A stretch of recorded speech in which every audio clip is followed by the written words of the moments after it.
Liar. Everywhere. On netrootsradio.com.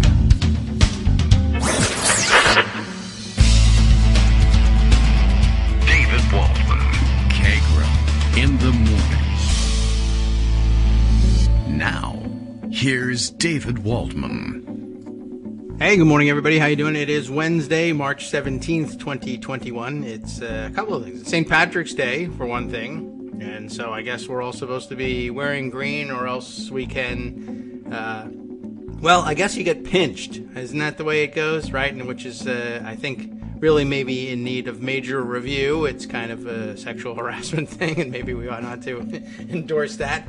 I don't know. I guess we ought to think about that. You got to rethink everything these days, and why not? There's plenty of good reason to do that. Right. Oh, so yes, right. I almost forgot that I had thought about this last night in putting together the morning post for today.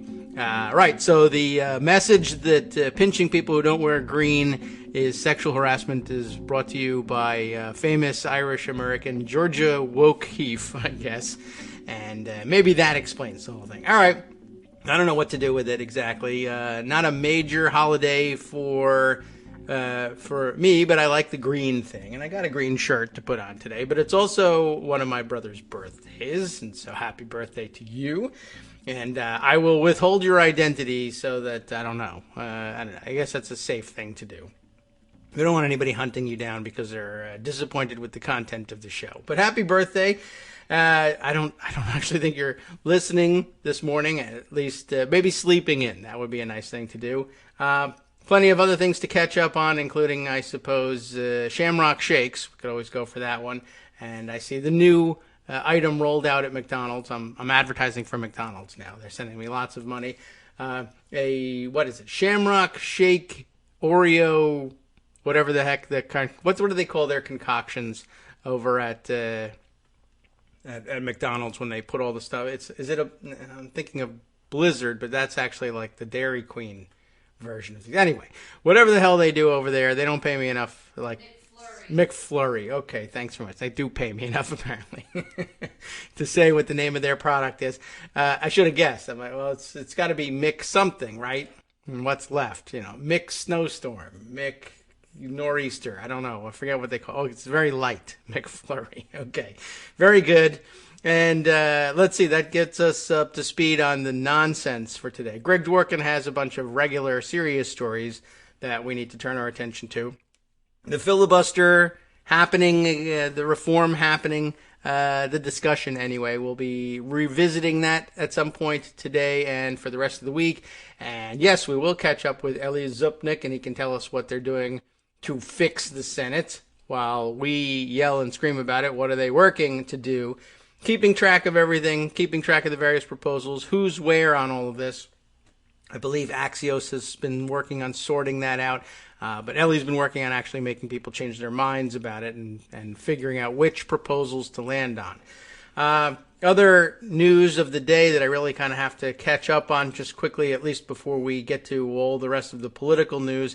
Our good friend Darwin has brought to our attention the fact that there's yet another incidence of what appears to be anti-Asian violence happening again. We haven't taken the opportunity to discuss what's been going on.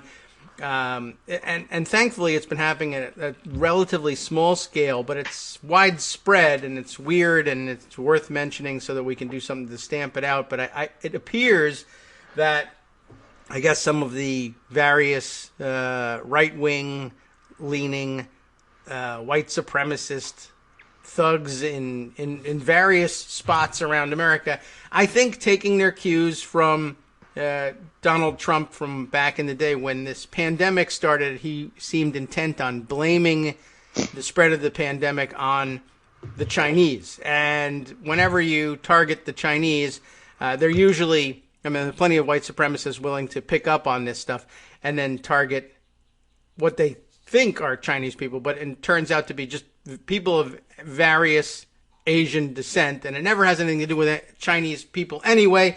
I mean, certainly a Chinese American citizen has nothing to do with what went on in Wuhan, China, and nothing went on anyway in Wuhan, China at the beginning of this. Anyway, we're now at the point, though, where somebody has been roaming the Atlanta area, shooting Asians, not only Asians, but targeting women, and going to target some particularly vulnerable women, too. As it turns out, a lot of the Asian massage parlors have been victimized by this, and multiple sites.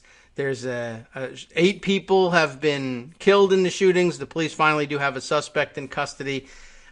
We'll perhaps discuss the details of that at some later point, but I did want to make mention of that because that's a fairly serious thing, and just one of the great disasters of the Trump presidency is he's left behind this sort of sentiment, and still to this day continues to blame it on the Chinese, and that's not going to be taken well by his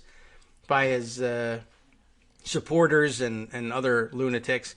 And it certainly makes no sense to be shooting Asian American people, possibly not even of Chinese descent, in the Atlanta area. Atlanta's not Wuhan. It's not going to make any sense, but obviously these are crazy people to begin with. But anyway, just wanted to at least get that on the record. We are aware of that, and make it part of our general news roundup. Greg, I know you've got various and sundry other items that we would normally start out with, but a little bit of an emergency on that front. Yeah, and as a matter of fact, my first item was a note by Joshua Holland who said, It's a typical American morning wondering whether the 20-something mass murderer was motivated by his hatred of Asians or of women. Yeah, which one? Six out of the 8 people killed were Asian women. Yeah. So which one was it? I don't know. It's a horrible thing. And 2 things, one a benign story and one a notable story. The notable one is that lost in the address to the nation, the heart-to-heart that Joe Biden had with the country, which was just a week ago. You may recall and may have caught him saying there's been way too much violence and discrimination against Asians, and this has to stop. He said that last week. It was notable. He carved out time during his address to the nation to say that because it's true and it's been happening at small level. And, now this just brings it to the fore.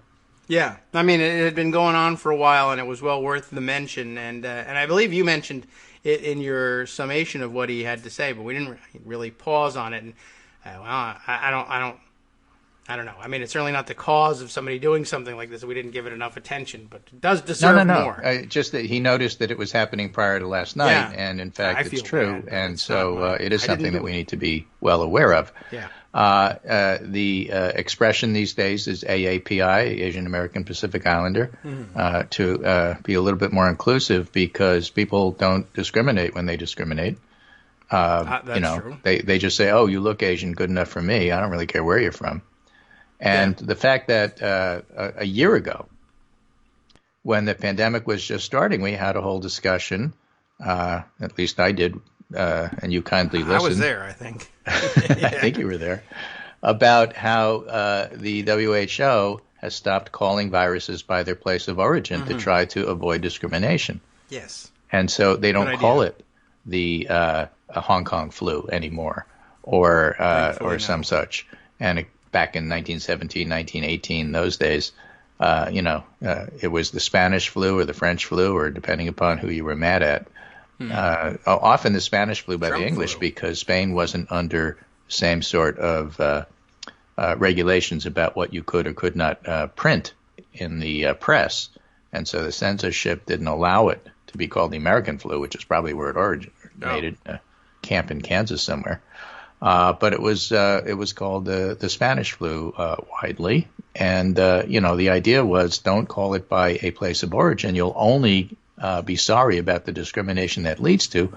So naturally, Trump spent a year calling it the China virus. Yes, and making all sorts of jokes, and people Yeah, still and he doing didn't that, say it's Chinese leadership I'm mad at, not the Chinese people. He didn't say that at all. No, because he likes cake. Because that was not him. So, He's friends with the leaders. that's that. I mean, the benign story, I've told you this before, but, I tell it because I was there and it was true. When my son spent a year abroad in college in Beijing, he came back with a fairly decent mastery of Mandarin. Oh. Couldn't do Cantonese because there's an extra tone there, and it's a very difficult language for Occidentals. But he was pretty good at Mandarin. And so on his first week back, we went down to New Haven, and he took us to a wonderful Chinese restaurant and had a terrific conversation, ordering in Chinese and talking with the owner, and, very proud of his mastery. And then we went to an Asian market nearby to pick up some things that you usually can't find in American markets. So he, picks out the mushrooms he wants and this and that and everything else, and the kind of soy sauce he likes.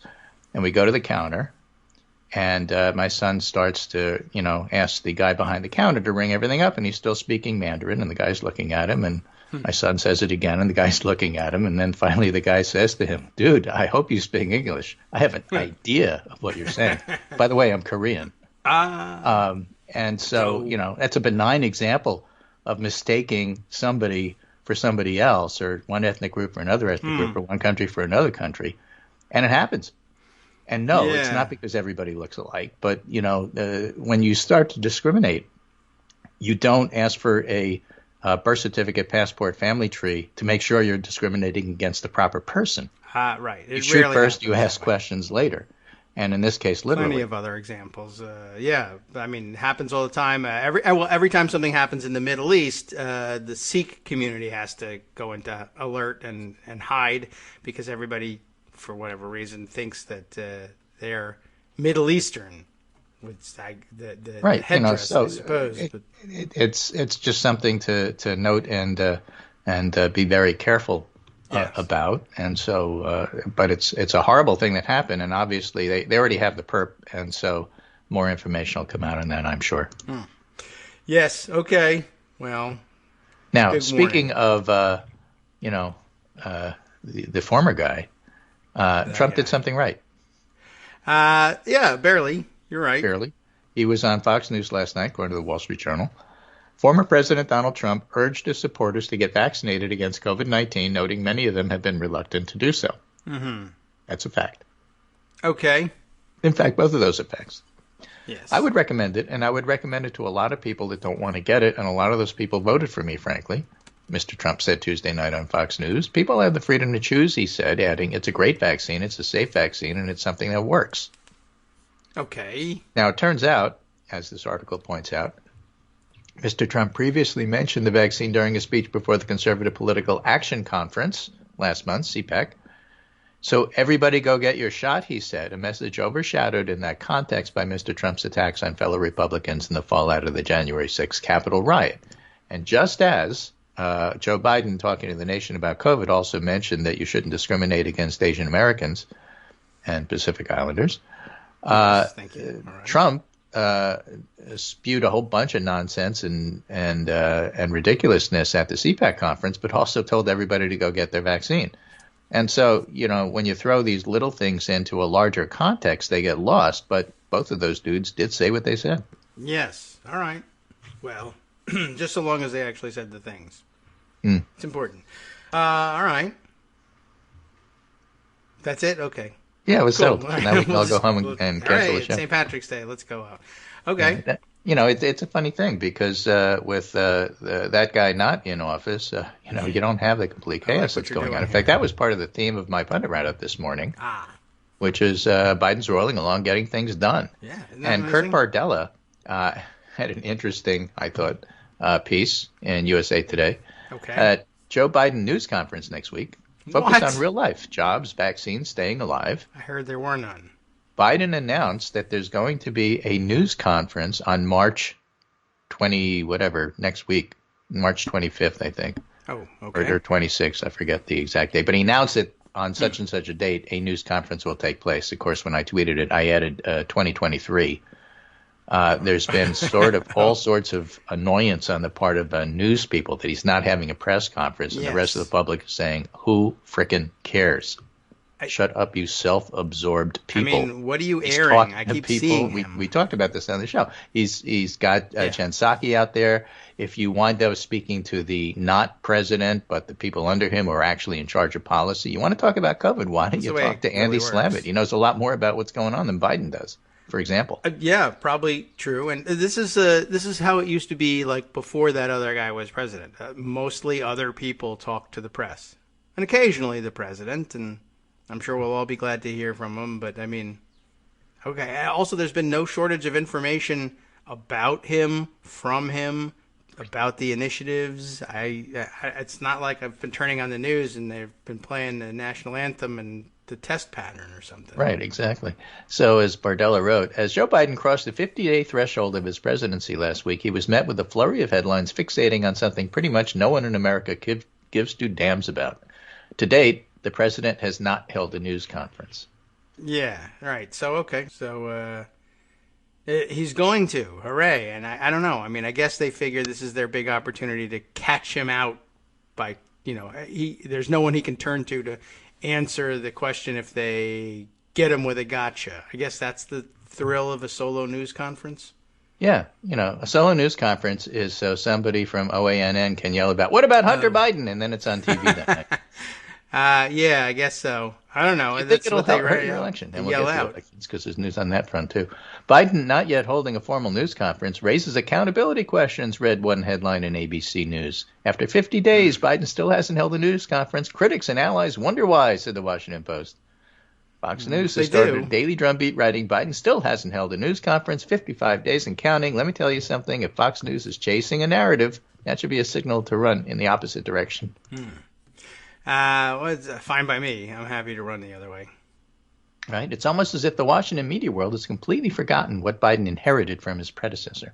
There's a tiny detail that 2 weeks before he was sworn in, U.S. Capitol was ground zero for a violent insurrection. Yes. Amidst a global pandemic that has claimed the lives of 530,000 Americans, Biden inherited what aides described as a chaotic vaccine situation on supply, allocation, and distribution. All that's true. Yeah. And basically, what Bardella says is Biden's been busy.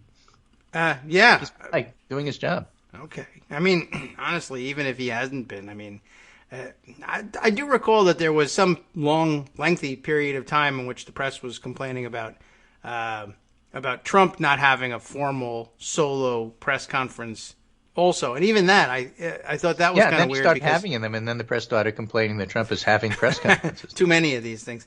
But even then, I was like, well, he's certainly not shy. He makes himself available for, a brief period of questioning. But what are you going to get out of Donald Trump anyway? But he was certainly out there in front of the cameras and talking to the press all the time. I wondered why they were complaining about that. But I don't know. I mean, it's hard to see it as anything but really self-centered. Right. Well, Bardella concludes by saying, look, we're going to have one. And when we have one, he'll take questions. And I hope the reporters ask decent questions. Otherwise, it's all theater. And we've had more than enough of that. Yeah. Well, that's a far-fetched hope. Right. But he's right. It's been theater. And we've had more than enough of that. Yeah. So other things that are happening. Wall Street is looking to quietly reopen wallets for politicians. Pause on political giving was never meant to be permanent. First quarter after an election is usually a lull for donors anyway. So, it's like I'm going to boycott school this Christmas vacation. I see. Yeah. Were they just talking about the usual lull? This is not we're not giving money to people who supported the insurrection or wouldn't acknowledge the election results, is it? Yeah. It's that? Charles Schwab Corp. was the only large brokerage that actually got rid of its PAC after the riot. It promised in January's statement to donate the remaining proceeds to the Boys and Girls Club and historically black colleges and universities. Good for them. Okay. Notably excluded from the new policy was individual employees. Right. I see. The chairman is very rich and one of the biggest political donors in the country. He's not going to stop, but the corporation is. So it's a step in the right direction. Okay, I see. That makes sense. I thought you were saying they're going to donate money. They're going to give extra money to everybody but the employees or something. Well, okay. Although the employees of Charles Schwab are probably relatively well taken care of, I would think. Not compared to the CEO, I'm sure, but. Well, executives at Goldman Sachs, J.P. Morgan, for example, regularly host get-togethers with lawmakers who travel to New York looking to fill their campaign coffers. These meetings can be more lucrative for the lawmaker than a corporate PAC check, so they're still going to do that. But the violence at the Capitol prompted dozens of corporations to announce they're reevaluating how they make political donations. The halt fell into two broad categories. companies that put a hold on all giving, and others that stopped contributing to the 147 GOP lawmakers who objected on the day of the riot to at least one state certification. Yeah. That Many needs to lawmakers last weren't longer. pleased. Democrats complained they were being punished for the other party's sins. Republicans argued they were being singled out for what they said was taking a stand against voter fraud.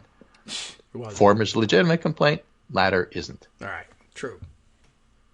But it's interesting, and so people are watching, and we'll see what happens. Interestingly, while this is happening, Tom Cotton, I guess in a speech somewhere, this is in the Hill, Chamber of Commerce is a front service for woke corporations.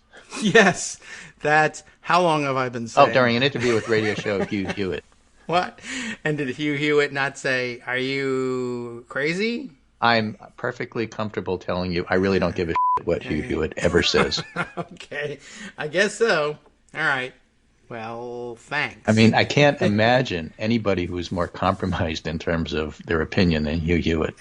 No. Other than a Fox News evening host.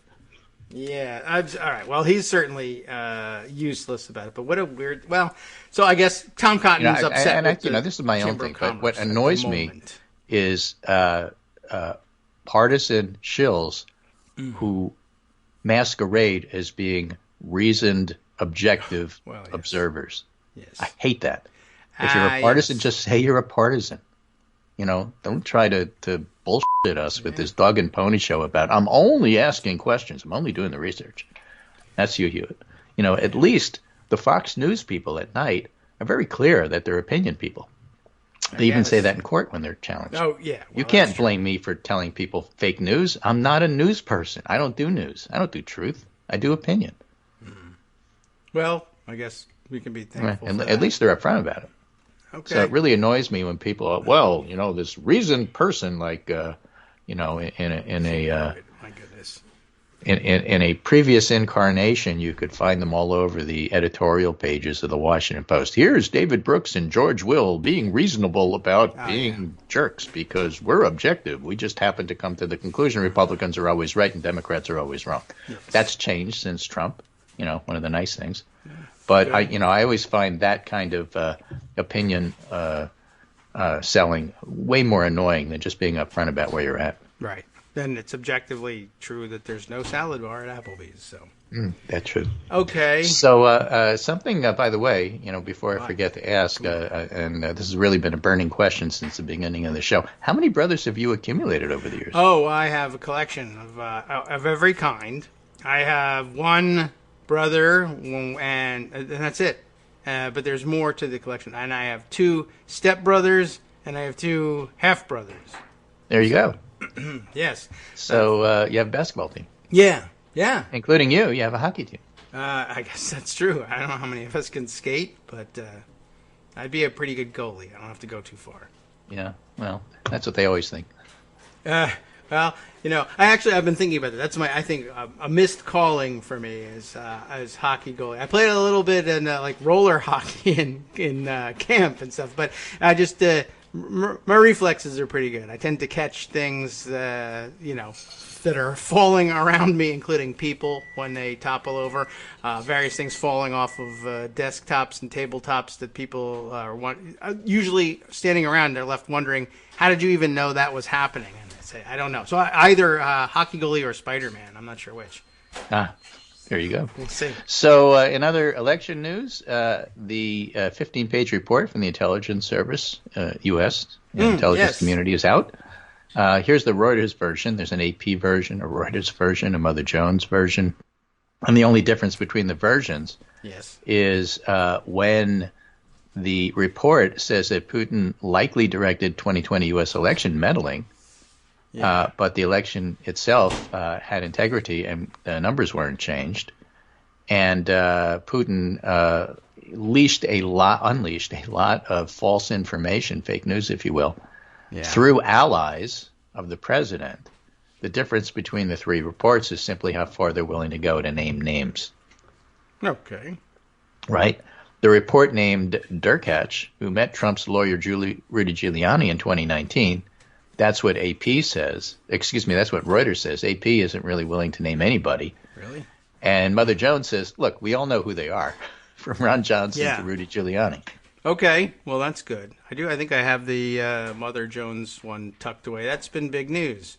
Right? Also, U.S. intelligence agencies and former special counsel Robert Mueller previously concluded that Russia also interfered in the 2016 U.S. election to boost Trump's candidacy with a campaign of propaganda aimed at harming his Democratic opponent Hillary Clinton.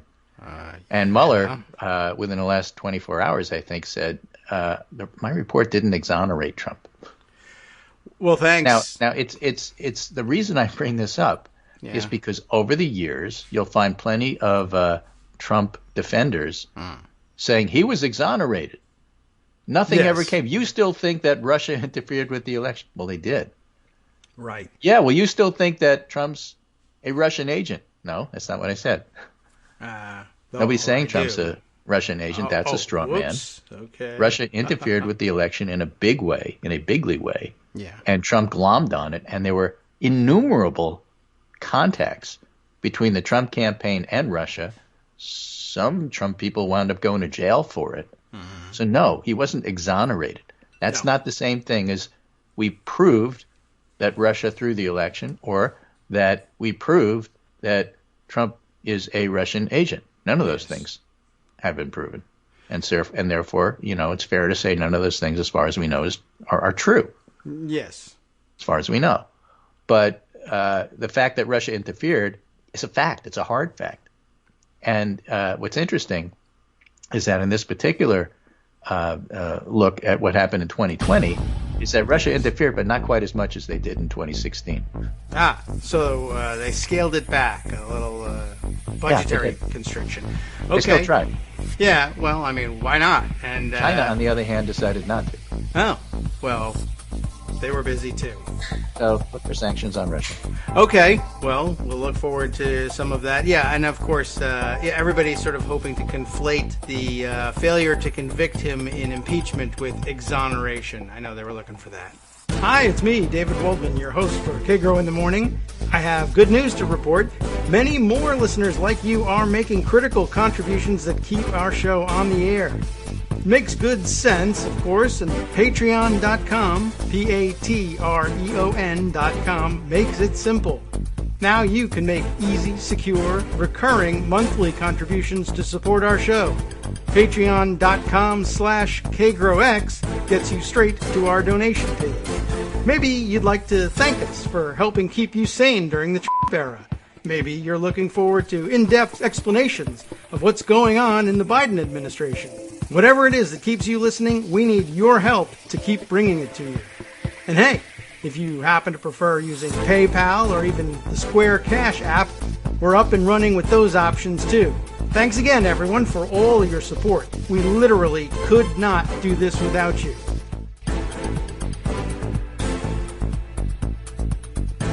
Welcome back now to the Kagro in the Morning Show here on Netroots Radio. Just for the record, Donald Trump totally is a Russian agent. Okay. Well, I mean, I don't know. I don't know if he knows it. But anyway, that's the way they like him. And there was at one point in this whole mess sorting out the connections between Trump and Russia, there was a great taxonomy that somebody came up with of who's an agent and who is a whatever it is, a dupe. Useful idiot, I think, in this particular case fits perfectly because there's no denying he's an idiot. And the only argument is whether or not he was useful. Right, and useful to whom.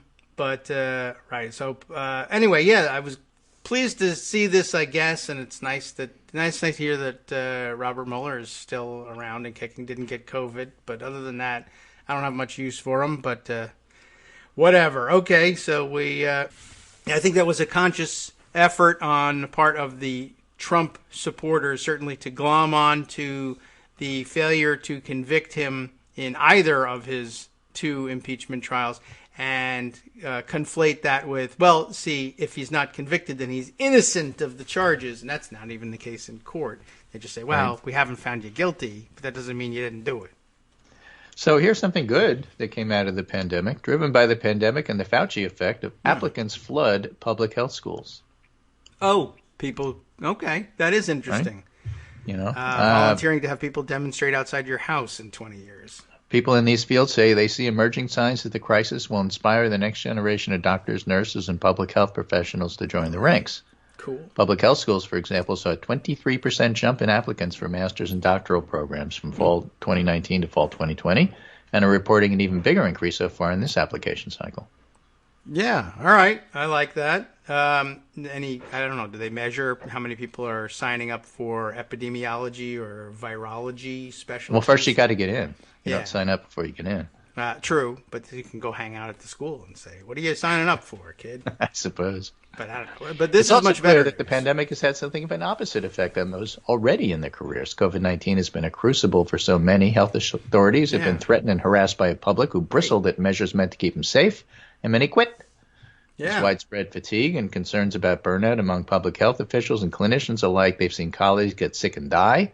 While nurses, doctors, and other providers were initially greeted by global applause, they're pleased for the public to keep up with precautions encountered more apathy as the months dragged on. The whole country's tired, said infectious disease physician Wendy Armstrong of Emory. But for us in the medical profession, not only is everybody exhausted because the workload has been high, the stress has been high, but there's a sense of sadness because it feels like you're in this fight and half the world doesn't care. Yes. Well, also interesting. I like that. I guess all these people are going into the public health schools with eyes wide open. They saw what happened to the public health experts, and it's nice that they say, "I will come to your relief." I mean, it'll take. I will add to your observation with this one. One reason public health programs are drawing more people, officials say, is because young people committed to social justice now view the field as an avenue for addressing racial inequity, given the disparate toll of the pandemic on people of color in the United States. Brown University's public health school, for example, last week said applications for its MPH program had jumped 116% from this point last year and were up 187% among black candidates and 137% among Latino candidates. Mm-hmm. Okay. Right? The pandemic's also shifting what people want to focus on. You asked about epidemiology. Caroline Basil, an MPH student at Claremont, had been planning to work with college students and young adults after getting her degree. Now she intends to specialize in the health of the aging population. Some of her peers have been more drawn to policy because of the pandemic. Public health went from a backstage to really being front and center. It's really cool to see what epidemiologists do and how important data science is and how science and policy work together. This is something that I was preaching 10, 15 years ago. And the whole problem with public health folks is that they were generally invisible. And they generally didn't have any support from the public. There was no constituency for public health. It was always the first thing to be cut from the budget. Okay. And so, I would tell the public health people, you really have to, pay more attention to what the public thinks, because if you don't go out there and sell what you're doing, nobody knows, and that's not good. You may not like being in the spotlight. In fact, most public people hate being in the spotlight. Mm-hmm. But you have to. Yes. Me, I have to. Everybody has to. All right. Well, that's good. I'm encouraged by the trend. Certainly, it's very interesting. I don't know what motivates everybody entering into it, but that was one of the. Well, that's a good cross section there, and an excellent sub genre to point out. Yeah, one of the things that we learned about our public health response is that it isn't necessarily particularly well geared toward making sure minority populations are equally well served by public health response to pandemics. And I'm sure that the theory was, well, everyone will be equally helped by it. It's, the virus doesn't care who it's infecting. Well, okay, but it's not the virus doing it. It's the rest of us that are steering the response that might be accidentally, or I suppose purposefully in some cases, but in most public health officials' cases, accidentally creating these disparities. So great to enter it into the job field with eyes open, not only to the difficulties, but some of the shortcomings as well. Now, while Fauci might be leading folks to go into a career of public health, he's not technically a public health official. Oh. He's an infectious disease guy who works at the National Institutes of Health. Yeah, he just happened to have taken on the mantle of public health spokesperson. partly as a counter to the White House, because you needed somebody, and Deborah Birx wasn't going to do it, to publicly counter the nonsense and try to do it in the most nonpartisan way and still keep your job.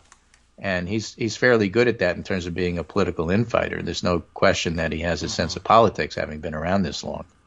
And what's interesting is watching the conservative response to people like Fauci, which is to say, we can't believe him. He changes his mind en masse. He's all political. Now, this is a piece by a relatively thoughtful guy, Philip Klein, who's spent a lot of time looking at public health and health policy in the country as a whole, written books about it, and so on and so forth. He's a reasonable person when you talk to him on Twitter. And he's writing for National Review now. He used to be the executive editor at Washington Examiner. Public behavior led the way on COVID-19 lockdowns, and it will lead us out, making the point that it isn't what Fauci says. And he's right about this. It's what people do. And the person who was bemoaning the fact that people seem to be apathetic, is making the same point from the other direction. It isn't what people in positions of authority say. It's what regular folks do. You can open up Texas 100% and Mississippi, and that doesn't mean people will go.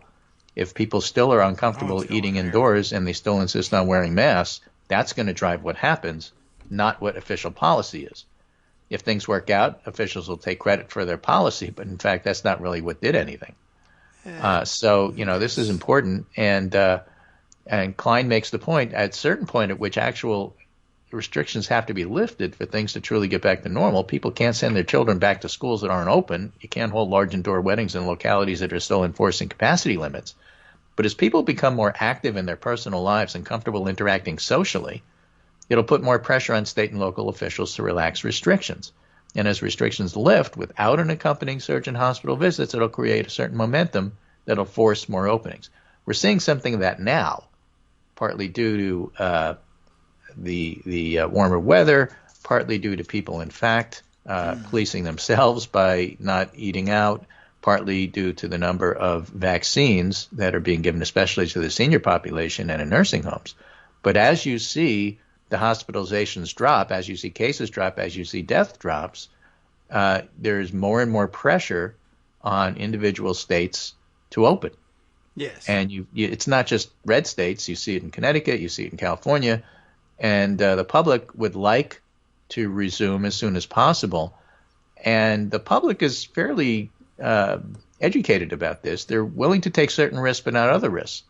And that's why when you open up the restaurants, it's, people may go, but outdoors, that sort of thing. So it's going to be up to the public in terms of what happens. I mean, the fact that hospitalizations are down 70% from the January peak, which is true, means that you can't just say, look, you have to keep these up because, look at these numbers. I am looking at the numbers, and it says that we don't have to be as strict. Yeah. Well, that may be incorrect, but that's the way people are going to look at this, and just, you have to acknowledge that.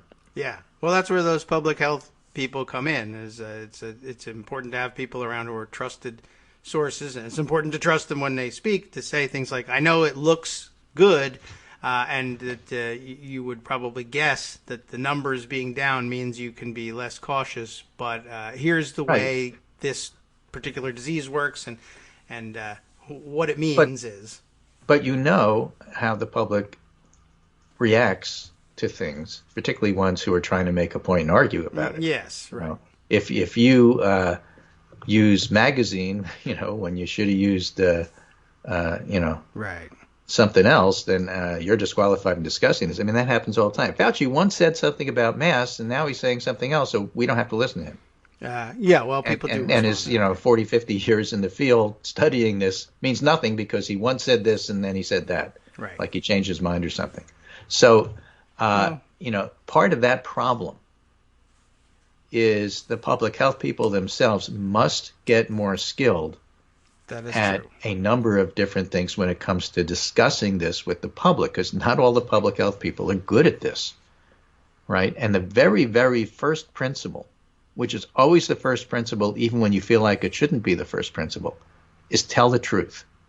And that means if things are complicated and you don't know everything, you have to say, this is what we think, but it's complicated and we don't know everything. And there's nothing wrong with saying that. And you need to say that up front. And you need to tell people up front, this is a complex, moving situation. We're going to change our mind about things as this goes along. Would be helpful. Because a lot of this is new and we don't know yet. But here's what we do know. This is what we're advising you to do and why. And if it seems nuanced, that's because it's complicated. And it's better to tell people that than it is to say, it's so complicated, I'm going to simplify it even though I know what I'm telling you isn't true. That always comes back to bite you. That's what happened with masks. It seems like bad strategy all around, and I think a lot of what makes public, whether it's public health or public anything, experts seem like they know what they're talking about is when they tell you something that seems counterintuitive, and they spend a moment saying, well, here's why this is actually the truth. You might think this is the answer, or you might think that's the answer, but in fact, it's this. For a lot of people, that works as, hey, that person knows what they're talking about. So, right. But you've made prominent mention of the importance of communication strategy. I hope they're teaching all this to the new recruits in public health. You may have a good guest lecturer gig in the future as they look for more people to cover these large lectures that they're going to have for public health people. Right. In a previous lifetime, I mean, I gave, for several years, I did an annual lecture on exactly this at the UCLA School of Public Health, talking about blogs and how you communicate with the public and the importance of telling the truth and understanding that even 15 years ago, people had other sources besides, what the mayor was saying, what the governor was saying. So it's an important topic, and I do think that people, sort of understand it a little bit better. Yeah, there'll also have to be a lesson on not only tell the truth, but what do you do when the public elected official you're alongside lies? Well, what's your job then? Yeah, exactly. That's a new when topic do you quit? For them. When do you just bang your head on the table, or as Fauci famously did, just rub your eyes and look down and say, "Oh my God." Right. That was incredibly effective. Yeah. It did pretty well, and the one who didn't do that is trying very hard to rehabilitate her reputation. Exactly right. And so, it's body language. It's not just, the words. Yeah. But, it just, the thing that in this particular piece Phil Klein does is he calls out Fauci for being overly authoritative about this. It's sort of weird. He says, the media wants us to wait for some sort of green light from Fauci to get back to normal, but Americans themselves are going to lead the way in returning to normal. Well, he's right about what Americans are going to do, but the implication there is somehow Fauci took this upon himself because he wants to be the authority and he wants the spotlight, when in fact it's the exact opposite. Nobody volunteers to stand on stage next to Donald Trump and hold their head and say, oh my God, what did he just say? But sometimes you have to. Sometimes that's your job. Somebody has to. Yeah, I guess and so. In his 70s, in a secure position and not worrying about what it means for his career, he was the perfect person to do it. Okay. Well, so it fell to him. Yeah. Did he do everything right? No. Seems like but that's not the point, right? The point is you got to tell people what you know, what you don't know. Admit when you make mistakes. And, Fauci's done it about as well as anybody. And since he's been the dominant person because people elevated him to that role because they needed somebody in that role, why did Rudy Giuliani get such a wonderful reputation for being America's mayor? Because it was necessary. Mm-hmm. They had to have somebody. And so, he was there. So everybody forgot, just they did with Andrew Cuomo at the beginning of the pandemic. You needed somebody who was going to tell you straight. And so he needed to fill that role, and the public needed him to fill that role, so the public elevated him to that role. Yeah. Turns out Andrew Cuomo isn't such a nice guy. And that was true beforehand, and everybody knew that beforehand, but they needed him in that role. And so he filled the role. The role's over, and now you go back to, okay, fine. And by the way, among the many other things that Biden said in his far-ranging dealings with the press that isn't a formal press conference, but somehow we know that this is what he thinks. Yes. He said, they should really complete the investigation of Cuomo, but, if he's guilty in answer to a question, he should resign. In fact, they'll probably need to press criminal charges. Mm-hmm. But we know that because he spoke to the press, even though he didn't have a press conference. That's amazing. Another thing we know, even though he didn't have a press conference, is that he also endorsed the idea of filibuster reform without getting specific about what. And in fact, people in the Senate, and I think Durbin was one of them, said, Biden's not telling us specifically what to do. He knows the Senate would rather figure this out for ourselves. So he's telling us that we should do something, but he's not telling us what we should do, and we appreciate that. Okay. Give us a But we know that somehow, even though we haven't had a press conference. Yeah, I don't know. Apparently we don't know anything because there hasn't been an opportunity for one person to stand in front of rows of chairs of other people. Right. Okay. Sure. Anyway, that's what I got for today. Full circle. Okay, I think that works. Right. Yeah, pretty interesting roundup of a little bit of everything. I get a lot to think about in the public health question. It seems like, I certainly understand the idea that, okay, the people are going to drive the response to policy pronouncements and public health action requests in different ways. It does feel like there's a little bit of chicken and raw egg, so wash your hands, situation, trying to figure out who drives what.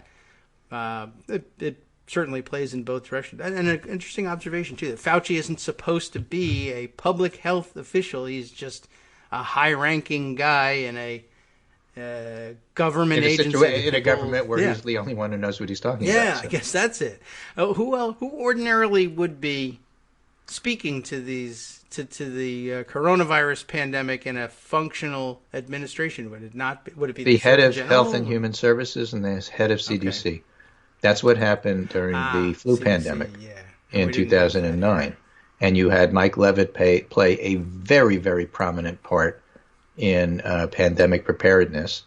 And he was an ex-governor, as is often the case, because HHS is so sprawling, you often pick an ex-governor to run it, or somebody who has some political experience with, trying to manage different factions. Levitt did a pretty good job in that regard. Okay. And he would get out there and say, this is what we need to do, and I'm going to stand aside and let my CDC person explain it. Mm-hmm. And so that's what you do. But you had those two officials, and in the Trump administration, they were both toadies. And so in the case of HHS, useless. In the case of CDC, worse than useless, because they were actively trying to silence the scientists and the other people who actually knew what they were talking about. So you didn't have them. And that's why you had Fauci. Okay. So it never really should. Well, it's interesting that he's such an inspiration then, as opposed to our champion, Dr. Amy Acton out there in Ohio. One of the many driven from their office because of protests there and outside their homes, etc., who will need qualified replacement with steel spines in the future. And it's great that people are going into it clear-eyed. All right. Well, very interesting all around. And we'll do this again tomorrow if you will consent. Yeah, we'll see if you can find a few more brothers in between now and tomorrow. Sure. Why not? Round Anybody else wants in. Collect a few more, and we'll talk about it. Yeah. Take care, and I will see you in the morning. Okay. Very good. Thanks, Greg. That's the name of the show, isn't it? Kagro in the morning? So it is. That's the reason. I knew there was something. You learn something new every day. Yeah, there you go. Okay. Take care. Thank you. You do the same. I do have this news. I guess I could have. I'll share this. Well, you'll probably hear this anyway. Update on my vaccine. How about that? As is apparently the case in many jurisdictions, especially those with large-scale immunization programs going on. Yes, my second shot was rescheduled from April 4th to April 16th recently. And so what's that, a 12-day delay that I was looking at in getting that second shot? But as following Greg's advice, we were checking the website once in the morning and once in the evening, and lo and behold, some extra spots opened up on April 9th. And so I was able to jump in and get things rescheduled from the 16th to the 9th, so that now I'm only 5 days behind the 3-week mark that is recommended as the minimum for the Pfizer vaccine. So not bad. I won't be that far behind after all. April 9th, as it happens, I should have waited until Greg was around again, is another of my brother's birthdays. So important dates, important things happen on the dates of my brother's birthday. So that's pretty good. I think that wraps things up nicely. What a weird coincidence. But okay, so that's good news, and I'll be vaccinated with the second shot a little faster than I thought, and thanks to the production staff in the background checking the website and finding new opportunities to get the shot. So that's pretty good.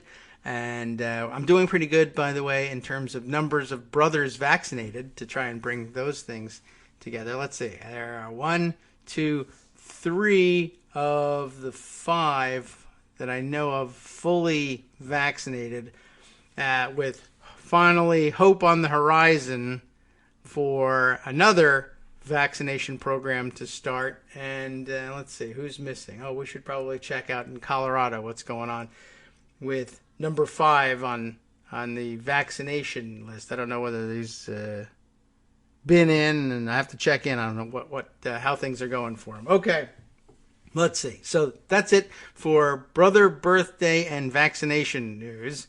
Your source for that information here, Kagro the Morning Show.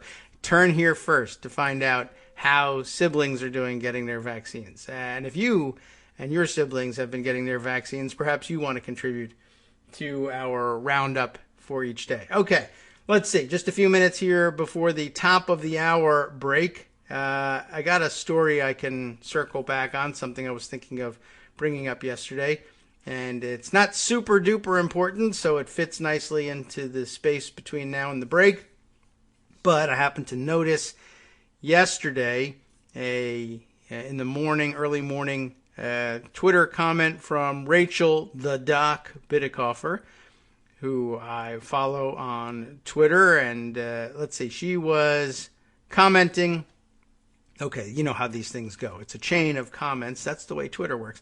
She's commenting on the tweet from Michael David Smith, who lists himself on Twitter as the managing editor for Pro Football Talk, of all things. But he's, concerned about the direction of the country, as many people are, sometimes as a profession and sometimes in their spare time. He is responding to the Hill's reporting that Biden is planning the first major tax hike, as the Hill would put it, in almost 30 years, and discussing the subject and how Biden has been pretty clear about it, that it's his plan to raise taxes on the higher end of the income scale. And that always, any tax increase normally worries Republicans, although now they're getting themselves upset about tax cuts because they're cutting the taxes of poor people, and they don't like that. But anyway, Michael David Smith noting in response to the Hill's piece here, the Hill's sort of clickbaitish headline, the previous major tax hike almost 30 years ago led to a booming economy and a balanced budget. Biden's plan is similar to that one. It's focused on corporations, wealthy heirs, and high-income individuals. Looks good to me. So, all right. It's good that when he's looking up from Pro Football Talk, he's got a clear picture of what's going on in taxation. Now, I didn't necessarily expect it from the Pro Football Talk guy, but I was glad to have it, and so was Rachel Bidikofer, who I think you would expect it from, because she's a political science professor and practitioner, and these days listing herself as an elections analyst and strategist, which she always was, but also had this side job as a professor of political science at the time, and now I think she's just kind of full-time election analyst strategist, saying about what Michael Smith had to say. Exactly. She agrees with the Pro Football guy. Modeled, she says, this plan is similar to the plan used by the Clinton White House, which brought the U.S. to its first and only budget surplus in the past 40 years. very political science-y to remember all of that. The Joe Biden tax plan reinstates old tax rates on the wealthy and corporations, who, by the way, never trickled down any of those cuts to the rest of us. We've done pretty good these days in documenting the falsehood of the trickle-down theory the whole time, but I think we all knew that. Anyway, but Rachel's observation on this also prompted me to remember what I have handy about these things. I mentioned to her time once again to pull out the several pages long. I've got the document here in hard copy. I don't know how many pages are, and I didn't paginate it, but I don't know. I'd say that's at least a dozen or more pages. Time once again to pull out that pages-long collection of quotes from Republicans incorrectly predicting doom that Democrats at the time of the tax plan, the Clinton tax plan 30 plus years ago, put out, along with pages more of similar quotes predicting doom and gloom on the passage of Medicare 30 years prior to the Clinton tax plan and Social Security 30 years prior to the Medicare bill. So it's like a thing that Republicans do every 30 years in reaction to what's really happening here. Is that about every 30 years things are such a disaster that Democrats have to plan some major overhaul of a significant portion of the drivers of our economy, and Republicans react as though it's the end of the world, but it's kind of what they do. You may have seen this collection because, as I reminded everybody, you can see it online. Way back when, at some point, what was it? It was like 2009. February 16th, 2009. So, however many years that is, what was that? 19, 11, 12 years ago. That yesterday, just almost to the day. Oh, I almost forgot. We need to roll our music here, and we'll have to leave at an awkward point. But I guess when we were thinking about Republican reactions of predicting gloom and doom with respect to the Affordable Care Act, just reminding everybody this is something that they do all the time, and here are some of those quotes. We'll share some of those on the other side after this.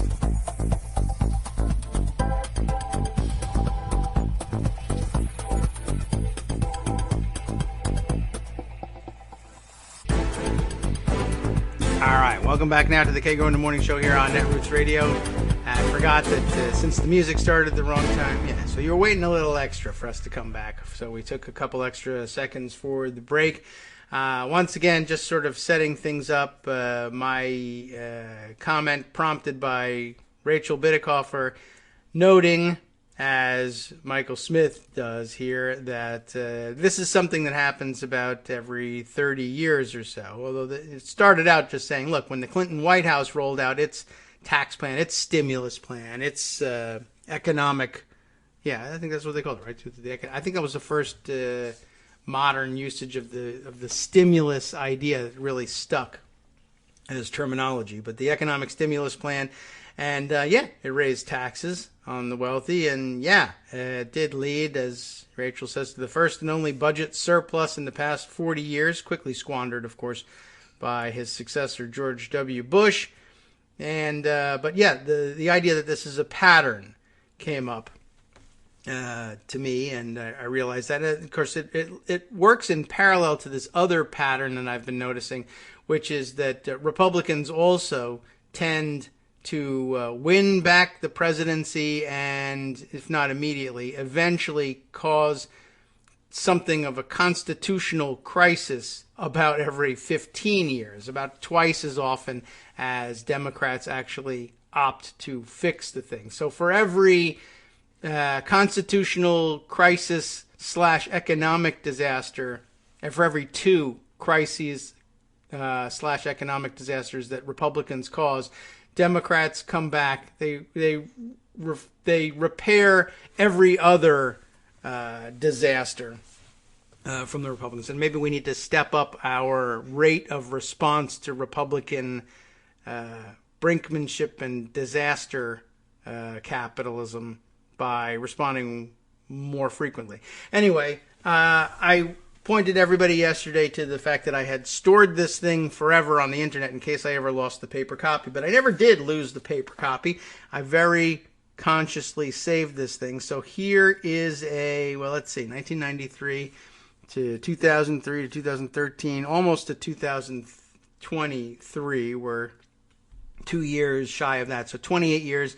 For 28 years, I've been holding on to this paper copy of this thing because it didn't exist online anywhere at the time. This is just basically, this tells a lot of the story, really. Not only about how every 30 years or so Republicans predict that Democrats have gone totally socialist and are going to ruin America and instead usher in a new era of prosperity for some reason, even without the socialism. But also, I guess, it tells the tale of what we lost in the Gingrich Revolution, a story I've told before.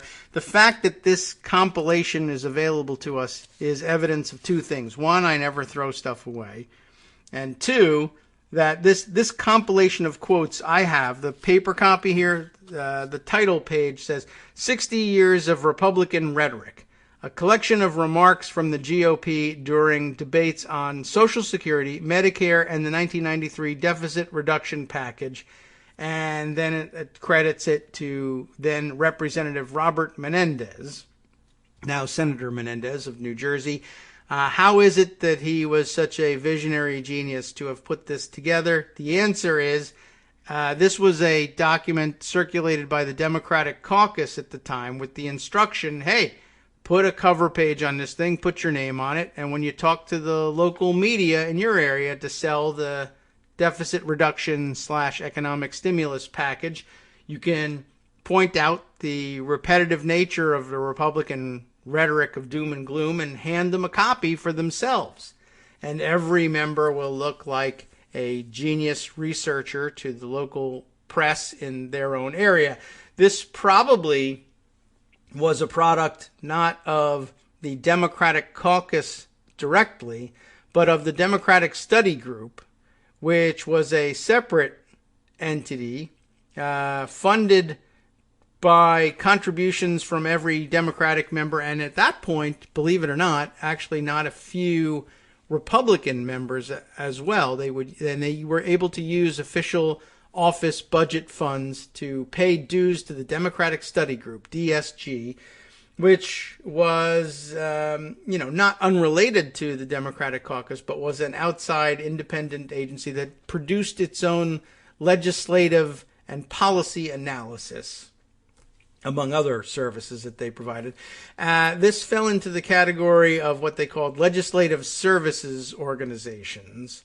And it was, like I said, outside of the formal control of the Democratic caucus. And it was formed that way intentionally. It goes back to like the 1950s progressive movement of the time, which wanted an independent policy analysis shop to operate outside of the auspices of the Democratic caucus, which was much more conservative leaning at the time. And they wanted to do their own analysis, and they did so, and established their own offices, and established a reputation for such good, clear-eyed policy analysis that most Democrats, whether they were conservative or progressive or liberal or otherwise, did in fact sign up, pay the dues, fund the research and the work in exchange for the crystal clear and clear-eyed product that they put out. And it was so good, in fact, that many Republicans, at least those who were willing, back in the days when there were more moderate Republicans, they too benefited from the clear-eyed analysis. And it was a terrific influence, not only inside the Democratic caucus, but even among liberal-leaning, moderate Republicans, that built a coalition that was in support, that came together in support of much more progressive legislation than the Democratic caucus leadership would otherwise have been able to produce. Recognizing this, one of the quote-unquote reforms of the Gingrich Revolution, once he reversed things and took control of the House of Representatives for the first time in 40-something years for the Republicans, among many things that were probably better considered and might even have had some real public benefit. One of the things was he eliminated the ability of members to use official funds, office budget funds, to pay dues to legislative services organizations, which to the broader public meant absolutely nothing, but in effect spelled the end of the funding of the DSG group. And while they decided to try and continue the work that they were doing outside of, in other words, they moved their offices off of Capitol Hill and from out of the Capitol complex. They lost the ability to use Capitol complex real estate as well, and they attempted to perform the same function, but it really didn't work. And then they ended up outsourcing the work, but it wasn't done by dedicated progressive activists anymore. It ended up being outsourced to the Congressional Quarterly / National Journal crew, and in order to what ended up happening was, in order to sort of drum up support for continued subscription to their output by Democratic offices, they had to please the then incumbent Democratic leadership, House leadership, and so which was at that time led by Dick Gephardt, who was considerably more conservative than Democratic progressives at the time, and not on everything, but on most things at the time. And again, now I guess he probably would be considered in some ways, at least on labor issues, to be fairly progressive after all. But at any rate, the on the social side of things, which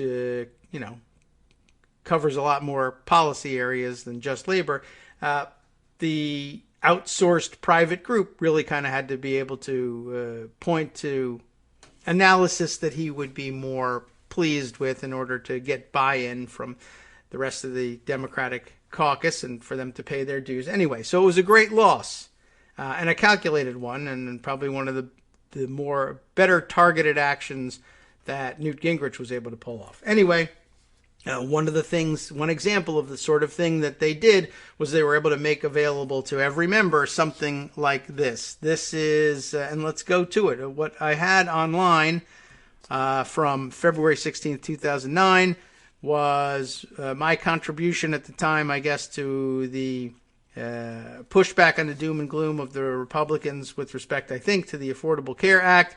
And I just let everybody know I have with me, I said at the time, although I started off this way by titling it From the Files. What files?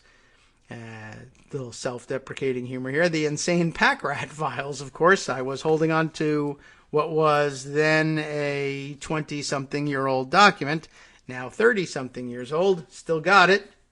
I have with me, and I really do have with me, a hard copy of a collection of Republican quotes predicting doom and disaster in the wake of the 1993 Clinton economic stimulus plan, and much of the rhetoric is eerily similar to today's, which would have been about the Affordable Care Act, I think, and the various Obama administration plans for recovery from the George W. Bush disasters. Of course, that should come as no surprise, since the point of the compilation was in fact to point out that the 1993 rhetoric, particularly on health care, which was still a live proposition at the time, that was the Hillary Clinton-driven health care initiative. Well, all of that rhetoric was, of course, eerily similar to Republican doom and disaster rhetoric during the debate on the original Social Security bill and Medicare legislation. As I said at the time, 2009, I figure this is what I've been saving this crazy thing for after all these years.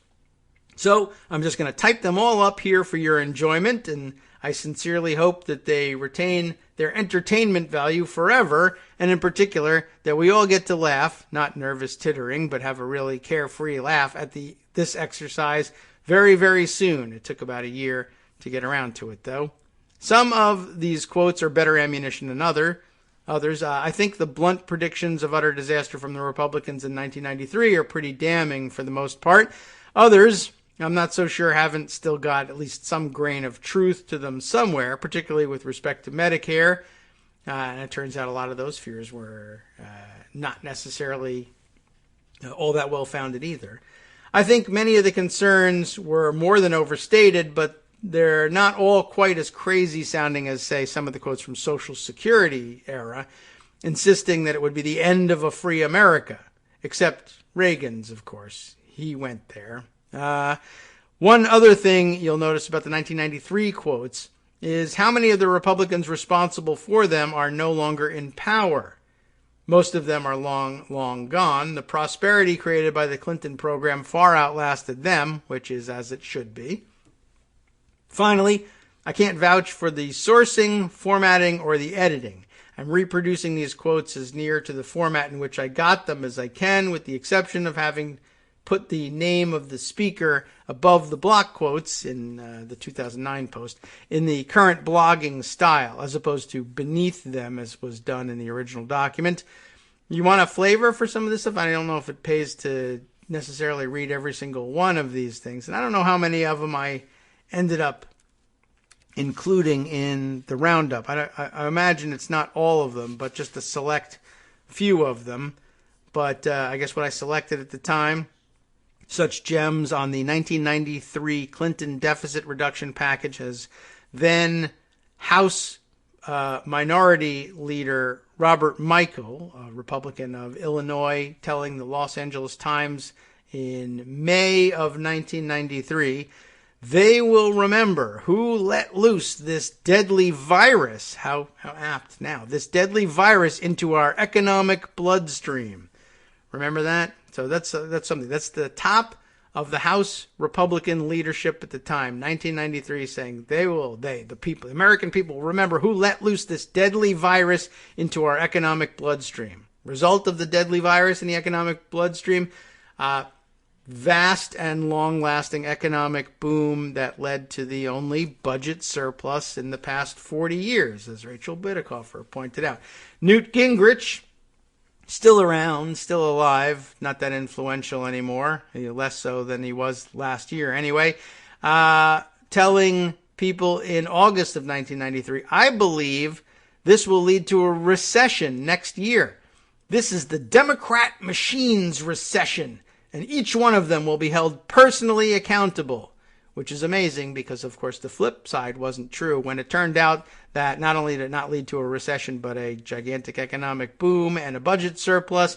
You would never find Newt Gingrich telling anybody that each Democrat should be held personally accountable for that economic boom. John Kasich, still alive, contemplated running for president and everything, very famously said, "Do you know what?" He's speaking now on the floor and pointing at Democrats on the floor. "You know what? This is your package. We will come back here next year and try to help you when this puts the economy in the gutter."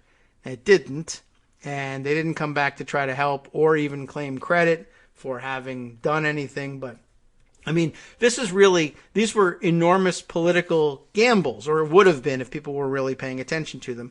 And I guess a lot of this did get sorted out. A lot of them are booted out or later irrelevant, but I don't know. We're still I would say we're still dealing with Gingrich and Kasich, right? Kasich also commenting a couple weeks earlier, this one in late July 1993, "This plan will not work. If it was to work, then I'd have to become a Democrat." And fast forward, it worked, and he didn't become a Democrat. So he's a bit of a liar. Robert Dornan, remember him? Republican of California in August of 93. "The problem with our economy," this brilliant prognosticator said, "the problem with our economy is that there is too little employment and too little growth. This plan will do nothing to improve that condition and will actually make it worse." Did it make it worse? Did it not improve the condition? That is not true. There was considerably more employment and considerably more growth. Democrats were just right about that plan. Chris Cox, who's not completely gone from the scene, and I think then spent some time at the head of the NRA, if I remember correctly. This will bring you back a little ways. This is 1993, saying, "This is really the Dr. Kevorkian plan for our economy." Yeah, that's certainly turned out to be true. Thomas Ewing, congressman of Illinois, commenting in August, "This bill is a disaster waiting to happen." And of course it wasn't. It was a boom and a budget surplus. Jim Ramstad of Minnesota, anybody remember him? "This plan will stifle economic growth, destroy jobs, reduce revenues, and increase the deficit." Increase the deficit. Created a budget surplus. Phil Crane of Illinois, "A recipe for economic and fiscal disaster." With respect to the jobs aspect of the bill, Kasich, again, "We have a stagnant economy, and there is nothing down the road that makes it look like we're going to have the kind of economic growth that puts people back to work." Does anybody remember the 90s and how they went? Dick Armey, not completely gone, but much diminished these days, but he lasted well into, well past 2000 and almost into the Trump era, right? "The impact on job creation of this bill," he said, "is going to be devastating. And the American young people in particular," and now you're old people, but the young people in those times, "the American young people in particular will suffer a fairly substantial deferment of their lives because there simply won't be jobs for the next 2 to 3 years to go around for our young graduates across the country." It's actually quite a familiar complaint, but it's now, of course, the complaint of Democrats reacting to the actual Republican economic plans. But I don't know, Republicans at the time felt free to borrow them, I suppose. We've ended up borrowing from them. They were the ones that said it first, but it's really amazing. Here's another John Kasich quote. So this is a good way to convince yourself that he should never be president. "Your economic program is a job killer." It, of course, created some of the most enormous job growth in the nation's history. Dick Armey, again, now discussing the effect on interest rates, which also plummeted and stayed low, by the way. The economy, he says, according to, after what happens with the passage of the economic stimulus plan, "the economy will sputter along, dreams will be put off, and all this for the hollow promise of deficit reduction," which he actually delivered on, "and magical theories of lower interest rates," which also appeared. "Like so many of the president's past promises, deficit reduction will be another cruel hoax." Using the hoax language all the way back in 1993. Representative Wally Herger of California, commenting, "The simple fact is that the Clinton plan will not lower interest rates. It will not lower inflation. This is a simple fact, everyone. It will not create jobs, and it will not lower the deficit. The Clinton plan will spur inflation, lose jobs, increase the deficit, and hurt our economic growth." He sure had his finger on the pulse, didn't he? Deborah Price, who hung around for quite a while in Ohio, "The votes we take today will not soon be forgotten by the American voter. They will lead to more taxes," that they did, "higher inflation," no, "and slower economic growth." Yeah, wrong on the important stuff. Kasich appearing again. "Come next year, we're going to find out whether we have higher deficits. We're going to find out whether we have a slower economy. We're going to find out what's going to happen to interest rates. And it's our bet that this is a job killer." I guess they lost that bet, but didn't seem to cost them anything. Because I guess I should point out in all this, the last laugh, I suppose they probably thought they had the last laugh. They said all this stuff. They were completely wrong. And I mean, they really laid it on the line. And lost the bet. And this is in August of 1993. Well, come 1994, they had a midterm election, and guess what happened? This is one of the more amazing things. And I guess we should have pulled this out before the 2016 election, when everybody was saying, well, obviously you can't win with this kind of rhetoric. Trump is doomed. This is the end of his career. He's criticized John McCain. And said, "I like soldiers who don't get captured," right? You remember that. Well, anyway, apparently that didn't work out. And I guess this would have told us something. Look at how far they're sticking their necks out on this stuff, and guaranteeing that this stuff won't work. And it passes, and it does work, and then they take over the House and end 40 years straight of Democratic majorities in the House, and then said about dismantling the House, and said about dismantling American trust in elected governance in general, leading eventually to the disaster of the Trump years. And some of those people actually hung around long enough to try and reap the benefits of the Trump years. Gingrich, who led all of this, took a 4-year vacation to Rome on the back of his wife, who was then a staffer, who was then replacing his second wife, amazingly enough, while he was trying to impeach the president who did all of this for one of the other things he did that was not so smart, even though he was doing the same thing at the time. And I think you all can figure out that puzzle and what that was really about. All right, well, let's see. Here's another Dick Armey quote. Clearly, this is a job killer in the short run. The revenues forecast for this budget will not materialize. The costs of this budget will be greater than what is forecast. The deficit will be worse, and it is not a good omen for the American economy. Now, as I recall, by the way, about Dick Armey, we can look it up in Wikipedia, figure out his background. But I think the attraction of Dick Armey at the time for the Republican conference was, I think he actually had a degree in economics. So he was speaking as a guy who, I should know. About what the real economic predictions really should be, except for the, not the glad-handing stuff from the Clinton administration. Of course, they're going to say it's going to be great. But I also think that they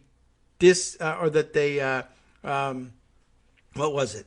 They decertified, they removed or rejected the credentialing of the college from which he earned his economics degree, as I recall. To see if I can straighten that out with a Wikipedia article on him at some point in the future. All right, Jim Bunning, remember him? Also, not a genius, but what did he have to say about it? It will not cut the deficit. It will not create jobs. It will not cut spending, and did all those things. More Dick Armey. I will tell you, this program will not give you deficit reduction. It will be a disaster for the performance of the economy. Again, maybe the most blatantly wrong thing about it. It will not produce deficit reduction. It produced a budget surplus. Cliff Stearns of Florida. It will be the kind of impact that this country can't absorb. It will slow economic growth, contribute to the massive federal deficit. Joel Heffley, Colorado. I remember that guy. It will raise your taxes. It did do that. Increase the deficit and kill over 1 million jobs. Now, the other sections that you've been waiting for, I think, this actually stuff on what Republicans had to say about Medicare as they were considering the bill in 1965, almost 30 years prior. Actually, same interval, 28 years, I think, before the 1993 bill. You might not remember all of these folks. Only one of them appears in both sections. There's a quote from Bob Michael, who was on hand in the House in 1965 to say, I, for one, will be one of those voting for the motion to substitute the Republican proposal, and if that fails, to vote against the bill on final passage, again, this is Medicare, and hope that it helps to draw attention to the horrendous tax burden that is going to be thrust upon every American and every future generation. By the way, try and find even a Republican who will say straight up that they oppose Medicare now and that they want to cut it. They'll do it surreptitiously, but straight up, no. Let's see, others longer gone from the scene. Representative Durward Hall of Missouri in 65. We cannot stand idly by now as the nation is urged to embark on an ill-conceived adventure in government medicine, the end of which no one can see and from which the patient is certain to be the ultimate sufferer. Ask people about their Medicare now. No, government hands off my Medicare, right? James Utt of California. We are going on the assumption that this is not socialized medicine. Let me tell you here and now, it is socialized medicine. Well, that's actually true, of course, but now, of course, Republicans will tell you, no, it's not socialized medicine. It's a popular program for the elderly who are consistent Republican voters, and we love it. What else have we got? Tim Lee Carter of Kentucky, as one of the last, I'm sure he said it with a twang, as one of the last country doctors. I ask my colleagues to vote to recommit. Oh, a motion to recommit. Remember that? Recommit a bill which will, within a few years, cruelly overburden the Social Security system. That's funny because, of course, back in 30 years prior to this, they hated the Social Security system. But here, the Republicans' big threat is, if we don't stop this Medicare bill, it will ruin the fantastic thing we have in Social Security. And he goes on to say, the young workers with growing families will be forced to pay higher Social Security taxes. Lots of, really lots of the same available here. And okay, let's see. We can fit in one or two more quotes, and maybe we'll spend just a little bit more time on this on the other side of the break, reading you some of the thunderations from 1935 about Social Security. Here we have Millward Simpson of Wyoming. That's going way back. This program could destroy private initiative for our aged to protect themselves with insurance against the cost of illness. Presently, over 60% of our older citizens purchase hospital and medical insurance without government assistance. This private effort would cease if government benefits were given to all our older citizens. Sounds familiar. So does Simpson. Hi, everybody. It's me, David. Let's change things up from the old fundraising pitch for just a minute and talk instead about how you can be a part of our show. If you've got a smartphone or any other electronic recording device, why not sit down and record a segment for us? Read us an important article and give us your take. Or read one of your own original essays, or even just give us your commentary on something you'd like to share that's important to you. Then send the file to me at kagrox@gmail.com, and I'll try and work it into the show. Short segments, a few minutes in length, are easiest to fit in. And of course, I can't always guarantee that I'll be able to play everything, but if you've ever shouted at your radio or TV about something you wish was being covered, here's your chance to change that. Make the show your own. Send your submissions to me at kagrox@gmail.com.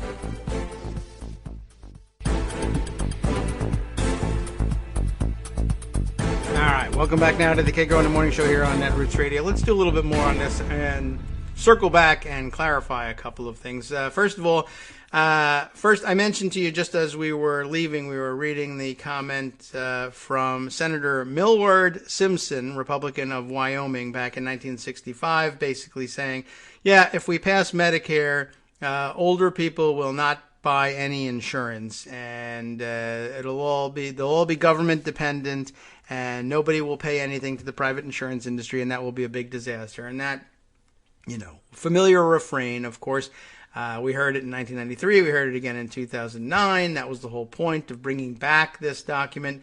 And we've certainly heard things like it, but you might have thought that sounded familiar, and maybe it rings a bell for you. Senator Simpson of Wyoming.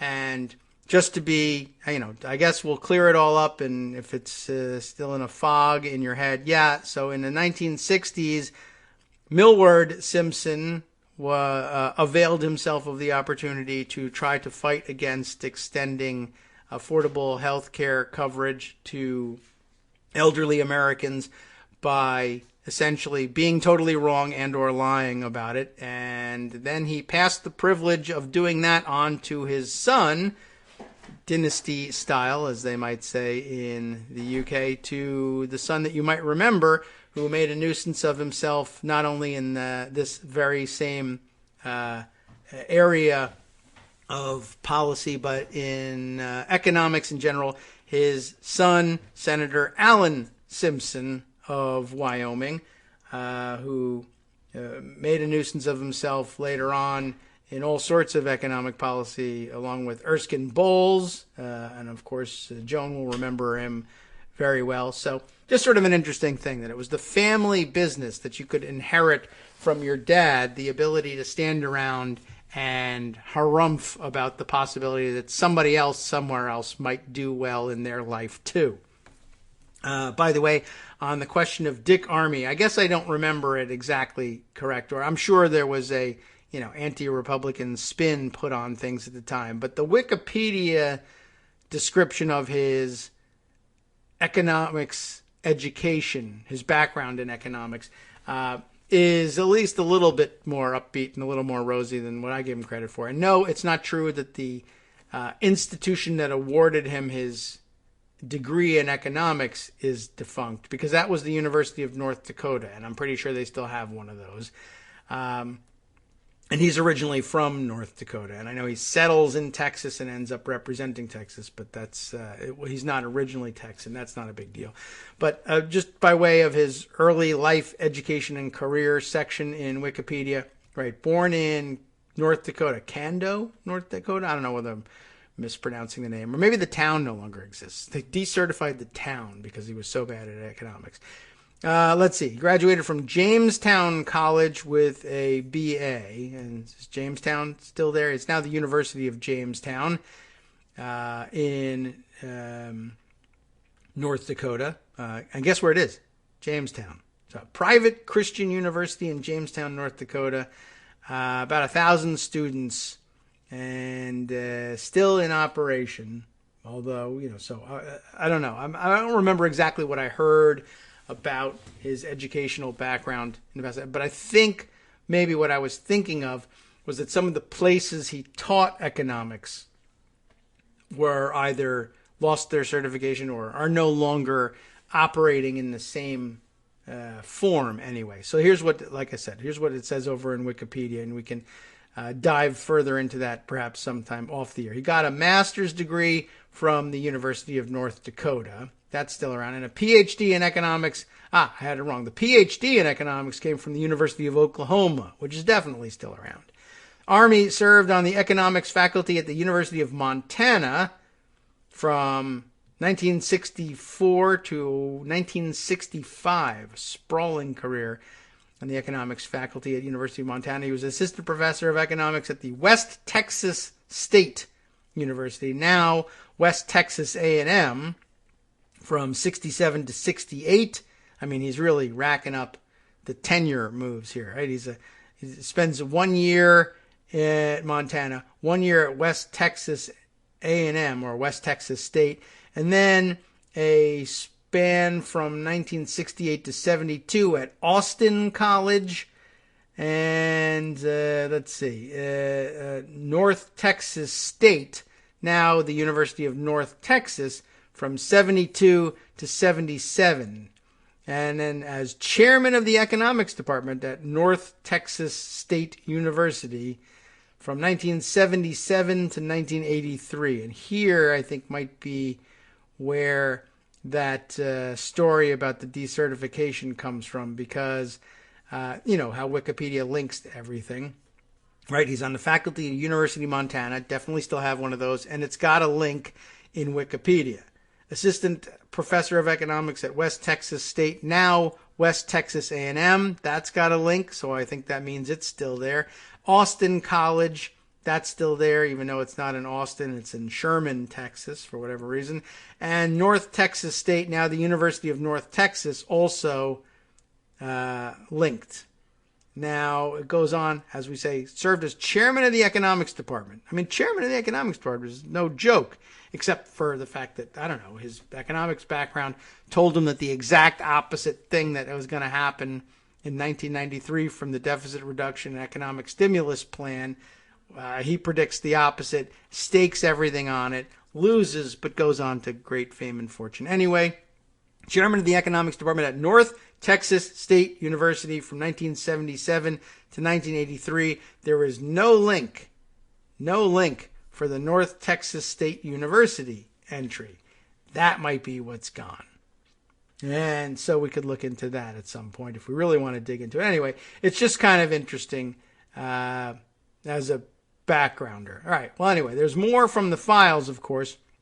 And maybe it's now time to just skip down to the criticism from Republicans of the Social Security Act, although I may stop along the way, noting that there was special attention paid to Ronald Reagan's messaging against Medicare, that he, did a series of lectures, I guess. I mean, I imagine somebody scripted a thing and they just hired him as a voice actor, although by that point he was clearly politically influential. But I have here the note here that Ronald Reagan's taped anti-Medicare message said, one of the traditional methods of imposing statism or socialism has been by way of medicine. He urged his listeners to write to Congress opposing Medicare and warned, if you don't do this, one of these days you and I are going to spend our sunset years telling our grandchildren and our children's children. Oh, I see. I messed that up because I was like, geez, your grandchildren are your children's children. Gip. Did you not get that? Well, he says, telling our children and our children's children, he got it right, what it was like in America when men were free. I mean, that's just overly dramatic language, obviously, but, he's betting that the passage of Medicare is the end of freedom in America. And, we know how he spent his sunset years. And he might very well have been telling his children and his children's children what it was like when America was free. And they said, Pop, it's still pretty free. You're currently president of that country. Are you aware of that? Anyway, lots more in the way of criticism, obviously, of Medicare. But just to give you a little sampling, and then we'll move on from this, of what Republicans were saying about Social Security back in 1935. I chose 3 quotes in particular for whatever reason.